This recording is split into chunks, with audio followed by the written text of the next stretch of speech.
आज आपको परी मूवी की कंप्लीट स्टोरी बताने जा रही हूँ। तो मूवी की स्टार्टिंग में हमें एक लड़का दिखाया जाता है जिसका नाम अर्नव होता है और इसकी शादी एक प्याली नाम की लड़की से होने वाली होती है। इनकी अरेंज मैरिज होने वाली थी और प्याली उसे बताती है कि उसका पहले एक डॉक्टर बॉयफ्रेंड था और इस बात से अर्नव को कोई प्रॉब्लम नहीं थी।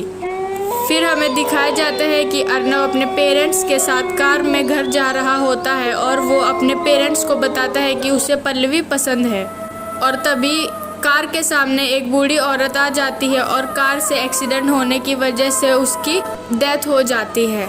और पुलिस इन्वेस्टिगेशन में अर्नव की फैमिली पुलिस से झूठ बोलती है कि उस बुढ़िया ने गाड़ी के आगे आकर खुद ही सुसाइड कर लिया। जहाँ पर एक्सीडेंट हुआ था पुलिस वहाँ पर जाकर पूछताछ करती है, तब पता चलता है कि वो बुढ़िया पास वाले जंगल में रहती थी और उसे कुत्ते वाली बुढ़िया के नाम से जानते थे क्योंकि वो वहाँ के सारे कुत्तों को जंगल में ले जाती थी। पुलिस छानबीन करते करते उसके घर पहुँच जाती है और जहाँ पर एक लड़की उन्हें जंजीर से बंधी हुई दिखती है। पूछताछ से पता चलता है कि वो बूढ़ी औरत इसकी माँ थी और इस लड़की का नाम रुखसाना था और उसे बताया जाता है कि उसकी माँ अब इस दुनिया में नहीं रही। इस बात से वो बिल्कुल भी चिंतित नहीं थी। फिर कुछ फॉर्मेलिटीज़ के लिए रुखसाना को शहर लेकर जाया जाता है। दूसरी तरफ हमें मुर्दा घर का सीन दिखाया जाता है जहाँ एक साहू नाम का इंसान उस डेड बॉडी की जांच कर रहा होता है और उसे उस बूढ़ी औरत के हाथ पर एक निशान दिखता है और वो बहुत ज़्यादा डर जाता है और वो तुरंत बांग्लादेश में एक इंसान को कॉल करता है जिसका नाम कासिम अली है। और फिर साहू तुरंत कासिम साहिब को बताता है कि उसने एक मुर्दे के हाथ पर औलाद चक्र का निशान देखा है और ये सुनकर कासिम अली हैरान रह जाते हैं। इसके बाद हमें कासिम अली के पुराने दिन दिखाए जाते हैं जहाँ पर वो किसी कयामत आंदोलन का हिस्सा थे। वहाँ पर वो हर उस औरत के नवजात शिशु को मार देते थे जिसके हाथ पर औलाद चक्र का निशान होता था। और फिर एक दिन कोई औरत कासिम अली की आँख में अगरबत्ती घुसा देती है जिससे उसकी आँख खराब हो जाती है और वो औरत उधर से अपने बच्चे को लेकर भाग जाती है।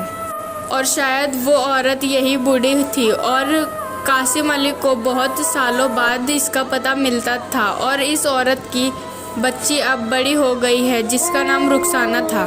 अब कासिम ऐसा क्यों करता था ये तो हमें इस वीडियो के एंड में ही पता चलेगा। रुखसाना उसकी माँ की बॉडी को लेने जाती है पर उसे जल रही अगरबत्तियों से बहुत प्रॉब्लम होती है और साहू रुखसाना पर नज़र रख रहा था। और फिर अर्नव रुखसाना को उसके जंगल वाले घर पर छोड़ देता है। अब रुखसाना को उधर अपनी मरी हुई माँ दिखती है जो उसे अपने पास बुला रही थी और रुखसाना बहुत डर जाती है और अपने घर में छुप जाती है। कासिम अली अगले दिन उसी जंगल में कुछ लोगों के साथ रुखसाना को पकड़ने जाते हैं लेकिन रुखसाना उधर से भाग जाती है। कासिम को उधर रुखसाना का बाल मिलता है जिसे वो संभाल कर अपने पास रखता है और फिर रुखसाना भागते हुए अर्नव के घर पहुंच जाती है जहां पर उसे अर्नव मिलता है और वो उसे बताती है कि कुछ लोग उसे मारने आए थे और उसके पैरों पर भागने की वजह से चोट लग गई थी। तो अर्नव उसे उसके घर पर एक दिन रुकने के लिए कहता है। वो उसे बोलता है कि मैं तुम्हें कल आश्रम में छोड़ दूंगा। अर्नव अगले दिन रुखसाना को आश्रम छोड़ने गया लेकिन उधर की बुरी हालत को देखकर अर्नव उसे फिर से अपने घर ले आता है और कुछ दिन रुकने के लिए कहता है। रहते रहते रुखसाना को अर्नव से प्यार हो जाता है और उसे बिल्कुल पसंद नहीं था कि अर्नव प्याली से बात करे। रुखसाना को शहर में रहना नहीं आता था। वो कभी कभी कूड़े में से खाना निकाल कर खाने लगती थी और उसे अपने पास हमेशा एक नेल कटर चाहिए होता है। एक बार अर्नव ने उसका नेल कटर को छुपा दिया था। उसने एक चाकू से अपने हाथ और पैर के नाखून को काट लिया था और इसकी वजह से वो बुरी तरीके से लहूलुहान हो गई। इसके अलावा घर में बहुत कुछ अजीबोगरीब चीज़ें हो रही थी और वो खुद को अलग अलग डरावने रूप में देखती थी। एक रात रुखसाना घर की बालकनी से नीचे कूद कूद कर जाती है और एक कुत्ते को काट के मार देती है। इससे हमें पता चलता है कि रुखसाना कोई नॉर्मल इंसान नहीं थी।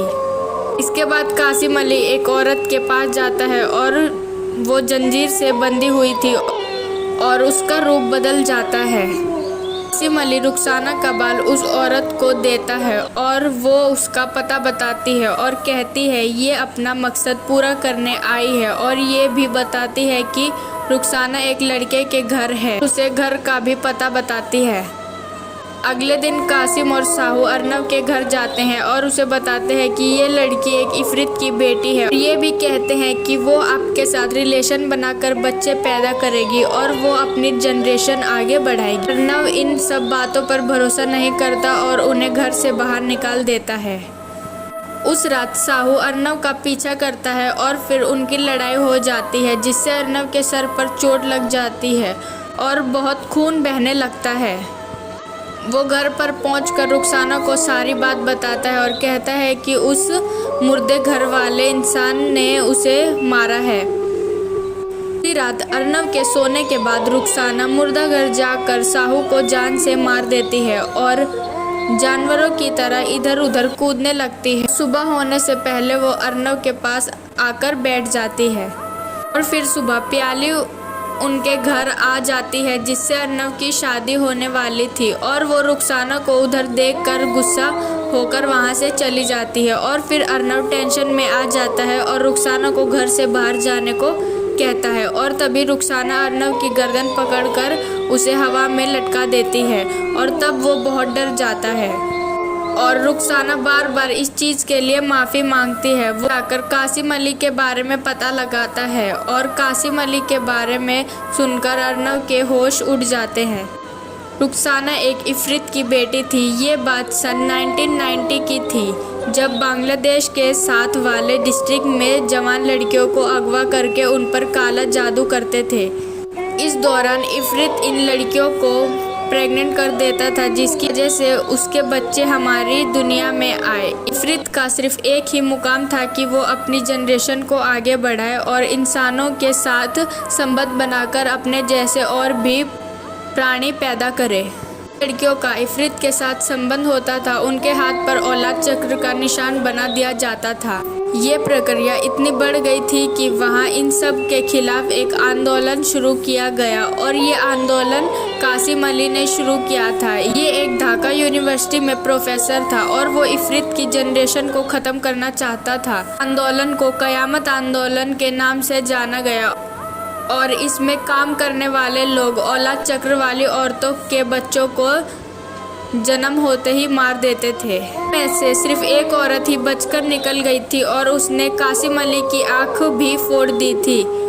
दरअसल ये प्राणी इंसान की तरह ही दिखते हैं, लेकिन ये इंसान से कई ज़्यादा ताकतवर होते हैं। इनके नाखून काफ़ी जल्दी बढ़ जाते हैं और इंसान से रिलेशन बनाने के बाद इनको 1 महीने में ही बच्चा हो जाता है। इनके बच्चे को सर्जिकल कोड और नाभि नहीं होती और इनके अंदर बहुत जहर भी होता है, और अगर ये अपना अंदर का जहर को 1 महीने में शिकार करके नहीं निकालेंगे तो ये खुद ही मर जाएंगे। और अब अर्नव को ये सब पता चलने के बाद वो घर पर बहुत उदास होकर आता है और रुखसाना फिर से उससे माफ़ी मांगती है और वो बताती है कि उसके पेट में अर्नव का बच्चा है। अर्नव को ये सुनकर बहुत बड़ा शौक लगता है।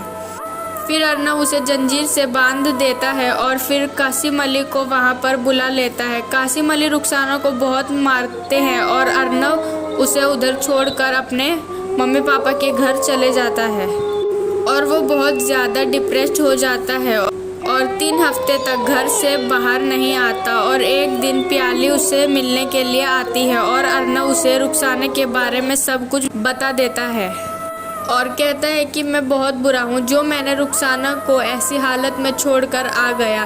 प्याली उसे रुखसाना की मदद करने के लिए बोलती है।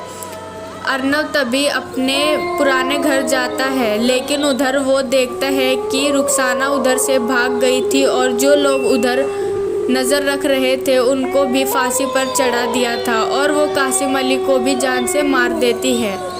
इसके बाद वो प्याली को मारने उसके घर पहुंचती है, जहां उन दोनों की लड़ाई होती है और लड़ाई के दौरान रुखसाना के पेट में चोट लग जाती है और उसके बच्चे की डिलीवरी का वक्त हो जाता है और प्याली उसे मारने की बजाय उसकी डिलीवरी में मदद करती है और उसके बच्चे को सर्जिकल कोड और नाभि थी। इसका मतलब वो बच्चा इंसानी था, क्योंकि रुखसाना अर्नव से सच में प्यार करती थी और फिर रुखसाना बच्चे को छोड़कर उधर से चली जाती है और अर्नव उसे ढूंढने उसी जंगल में जाता है और वहाँ पर उससे माफ़ी मांगता है। वो बताती है कि उनका बच्चा इफरित नहीं है। रुखसाना का जहर निकालने का वक्त आ गया था, लेकिन वो अर्नव को कुछ नहीं करती, जिससे रुखसाना की मौत हो जाती है और ये फिल्म यहीं पर ख़त्म हो जाती है।